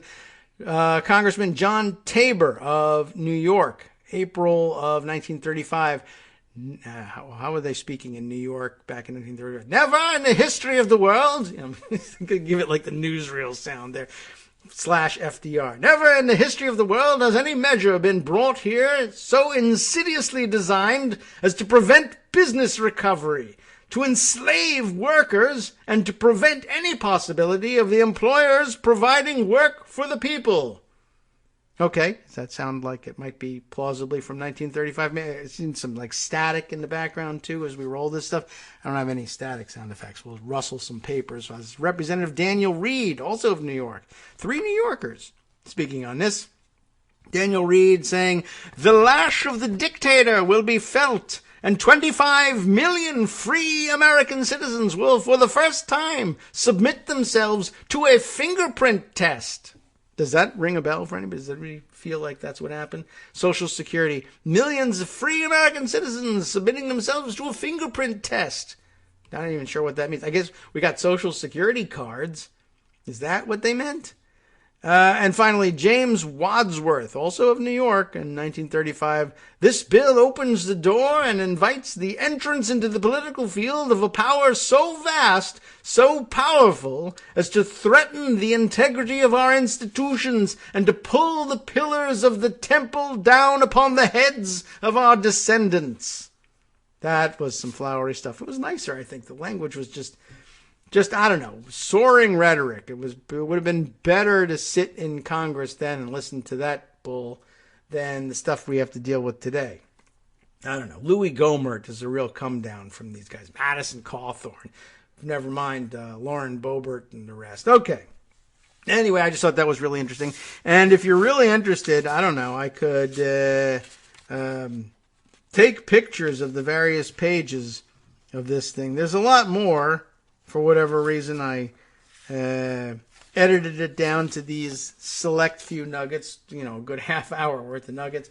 But hopefully you'll find it interesting. It won't be on any other radio show. Nobody else saved this stupid thing for 30 years to read it to you. But I think it's useful in terms of getting out there and having these arguments with people to be able to point out with real historical accuracy. Look, you've been saying this for now, I guess, almost 100 years. I mean, these arguments from 1935 were not that far away. I guess next presidential election will be 2024. So what, like 11 years shy of that. So yeah, we're getting around to that. It's, 15 years, it's 85-year-old rhetoric. These guys have been saying this for almost a century. Anyway, let's see. Other things that I wanted to cover. Of course, Greg mentioned the Mother Jones write-up of the intelligence community's discussion of what basically came out of this new report. I think I first grabbed this tweet from Matthew Gertz about it, senior fellow from Media Matters, noting about the report. Right, so this is the National Intelligence Council, the CIA, FBI, DHS, etc., very gently saying that virtually the entire right-wing media and GOP ran with false Biden/Ukraine smears, which originated from a Russian intel operation directed by Vladimir Putin.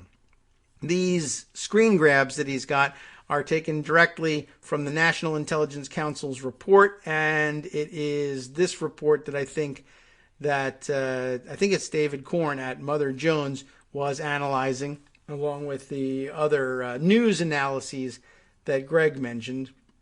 But let's see, he's got 3 screen grabs in particular that, they say pretty much what he says they say. We assess that President Putin and the Russian state authorized and conducted influence operations against the 2020 U.S. presidential election aimed at denigrating President Biden and the Democratic Party, supporting former President Trump, undermining public confidence in the electoral process, and exacerbating socio-political divisions in the U.S. Unlike in 2016, we did not see persistent Russian cyber efforts to gain access to election infrastructure. We have high confidence in these judgments because a range of Russian state and proxy actors who all serve the Kremlin's interests worked to affect U.S. public perceptions. We also have high confidence because of the consistency of themes in Russia's influence efforts across the various influence actors and throughout the campaign, as well as in Russia's leaders' assessments of the candidates. A key element of Moscow's strategy this election cycle was to use its people linked to Russian intelligence to launder influence narratives, including misleading or unsubstantiated allegations against President Biden through U.S. media organizations, U.S. officials, and prominent U.S. individuals, some of whom were close to former President Trump and his administration. And he actually then goes on to say, we assess that President Putin and other senior Russian officials were aware of and probably directed Russia's influence operations against the 2020 U.S. presidential election. There's more, of course. But we might be well served here by at least taking a few minutes to read a little bit of what David Korn put together for Mother Jones under the title of Putin Did It Again. New intelligence report says Moscow helped Trump in 2020, except not very well, I guess. Anti-Biden propaganda was prepared with the assistance of Russian intelligence. The specifics of his article, maybe we don't, I don't know whether we want to spend time on that or just simply say that's where we ought to be turning for an analysis because they're the ones that at least name names. But, maybe we should read them out because it's worth naming and shaming. Vladimir Putin did it again. After directing Russian intelligence to attack the election to boost Donald Trump in 2016, the Russian leader launched another covert assault on American democracy to help Trump retain the White House in 2020, and he had help. Assorted Trump allies and conservative media outlets, including Rudy Giuliani, Fox News, and OAN, were, as Greg mentioned, useful idiots for Putin and his clandestine operators. Those are the damning conclusions of a report released Tuesday by the Office of the Director of National Intelligence. Even though Putin failed in his second attempt to elect Trump, the unclassified document presents a disturbing account of a foreign autocrat exploiting all too willing media and political players in the United States to undermine the nation's political system. Aside from the main story of Putin's return engagement, the report offers a broader study of foreign influence in the 2020 election, noting that Iran tried to use social media to undercut Trump and that China generally stayed out of the picture. But its key finding is that Putin authorized a range of Russian government organizations conducted influence operations aimed at denigrating President Biden's candidacy in the Democratic Party, supporting former President Trump, undermining public confidence in the electoral process, and exacerbating socio-political divisions in the U.S. According to the ODNI, Moscow did this by using proxies linked to Russian intelligence to push influence narratives, including misleading or unsubstantiated allegations against President Biden, to U.S. media organizations, U.S. officials, and prominent U.S. individuals, including some close to the former President Trump and his administration. The report doesn't name these dupes, but it's clear who they are. Foremost among them is Giuliani, who, as Trump's personal lawyer, sought dirt on Biden from sketchy sources in Ukraine and elsewhere, and a slew of right-wing media outlets, including Fox, OAN, Newsmax, and others, amplified and disseminated the anti-Biden swill Giuliani collected. The ODNI notes that Moscow's primary effort in 2020 revolved around a narrative that Russian actors began spreading as early as 2014 that alleged corrupt ties between President Biden, his family, and other U.S. officials, and Ukraine. Russian intelligence services relied on Ukraine-linked proxies and these proxies' networks, including their U.S. contacts, to spread this narrative to give Moscow plausible deniability in their involvement. One side aim of this clandestine project was to reduce Trump's support of the Ukrainian government.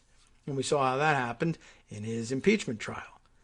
The report shows how Trump and his conservative allies fell for Moscow's covert action, embracing the Kremlin's anti-Biden and anti-Ukraine disinformation and casting it throughout the U.S. political media environment. The paper states, a network of Ukraine-linked individuals, including Russian influence agent Konstantin Kilimnik, we all remember him, who were also connected to the Russian Federal Security Service, or FSB, took steps throughout the election cycle to damage U.S. ties to Ukraine, denigrate President Biden and his candidacy, and benefit former President Trump's prospects for re-election. We assess this network also sought to discredit the Obama administration by emphasizing accusations of corruption by U.S. officials and to falsely blame Ukraine for interfering in the 2016 presidential election. These are the lines that Trump and his GOP defenders have been pushing for years, especially during Trump's first impeachment. Ukraine, not Russia, intervened in the 2016 election, and that the real scandal was not Trump's attempt to push Kyiv to gin up baseless investigations targeting Biden, but the Biden activity in Ukraine. According to this report, Trump and Republican Representatives Jim Jordan, Devin Nunes, Fox host Sean Hannity, and many others on the Trumpian right were parroting Putin's propaganda. I think we had all guessed that by now. One fact the report leaves out is that Kilimnik was a former business associate of Paul Manafort, which we also know to be true, who was a top Trump campaign official for much of 2016. And during that time, Manafort secretly met with Kilimnik and shared polling data with him. The ODNI sidesteps this point, but the big picture includes Trump's campaign chief having clandestinely hobnobbed, colluded perhaps, with a Russian agent who is now connected to Moscow's covert plot to undermine Biden.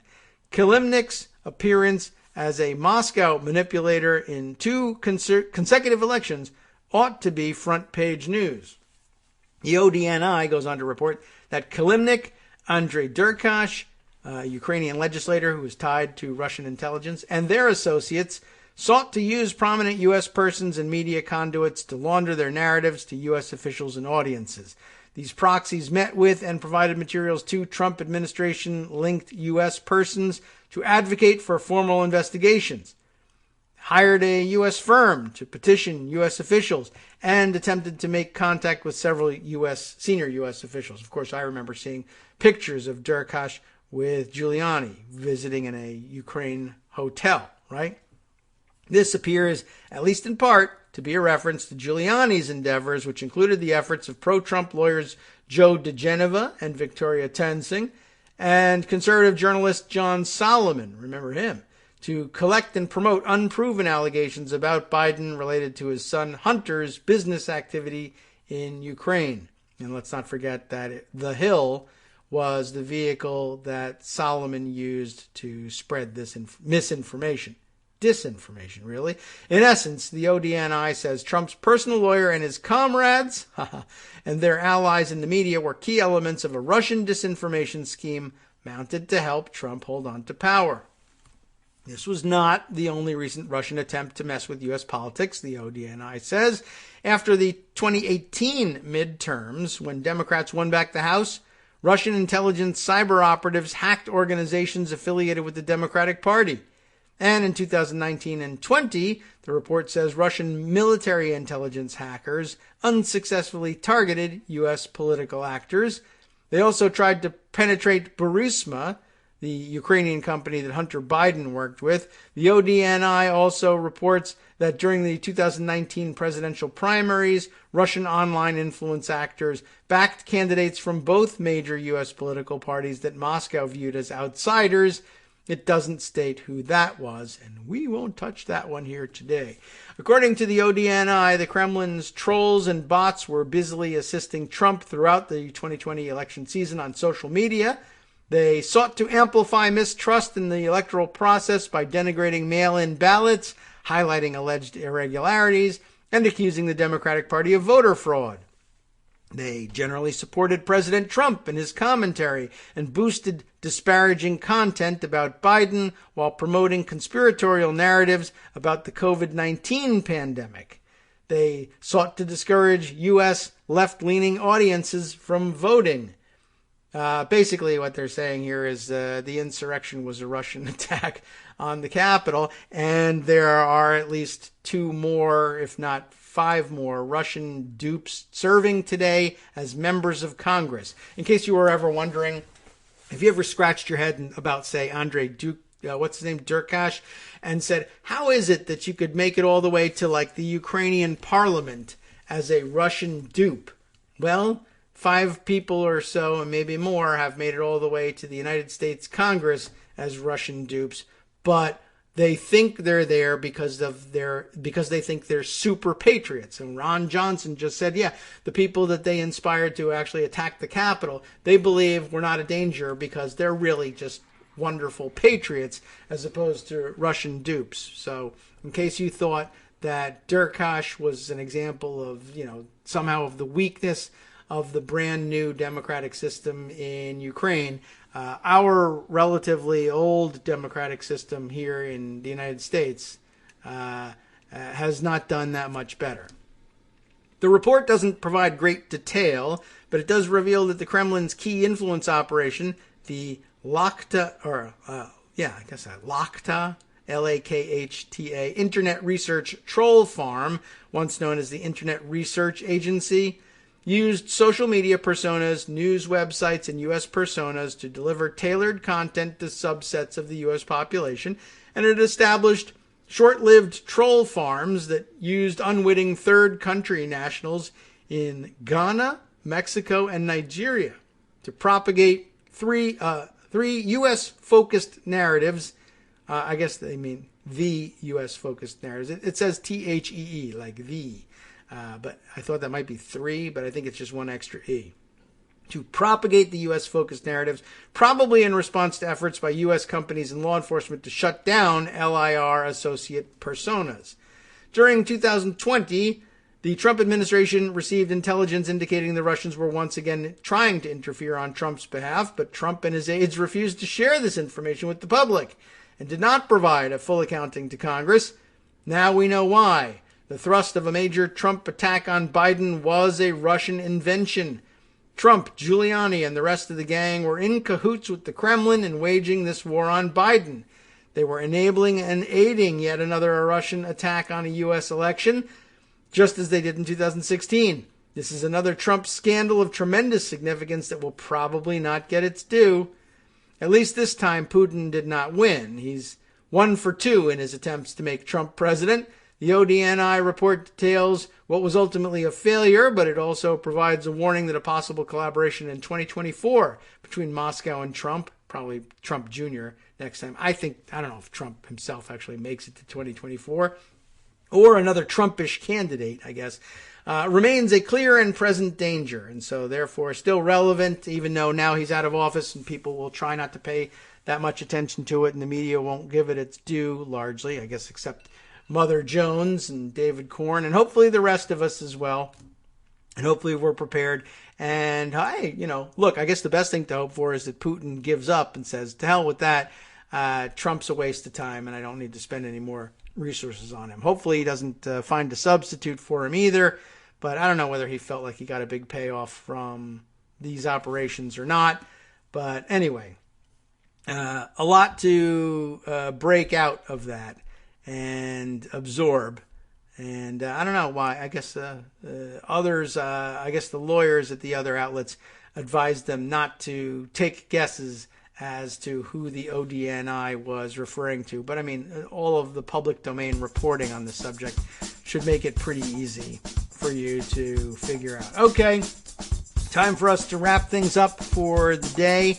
And we'll be back tomorrow. Greg will join us and pick up on the news where we left off. There's still lots of good things in here that could fill hours and hours of shows for later on.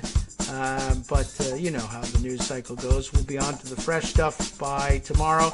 As for what we missed out on today, well, that's one of the great things about Netroots Radio. You can stay tuned to the West Coast for the West Coast Cookbook and Speakeasy with Justice Putnam coming up next right here on Netroots Radio. Here's what he's got on tap. Certainly more about this. It's right up at the top of his summary. Russian agent Konstantin Kilimnik, who met with Trump campaign manager Paul Manafort in 2016, is named in this new intel report. And you'll dive a little further into that with Justice.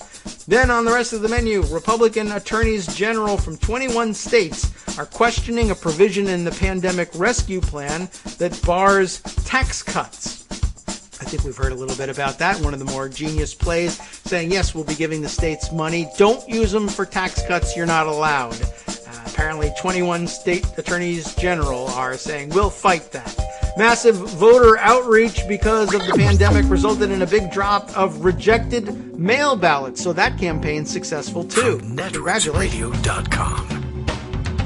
You have been listening to Kagro in the morning with David Waldman. There's more. Of course, the Biden EPA is toughening smog restrictions at power plants to protect downwind states. Thank you very much. And then, around the world, how about this? A dissident band of Roman Catholic priests vow to defy the Vatican and bless same-sex couples. There's that, plus more about Steve Bannon. Stay tuned. Next.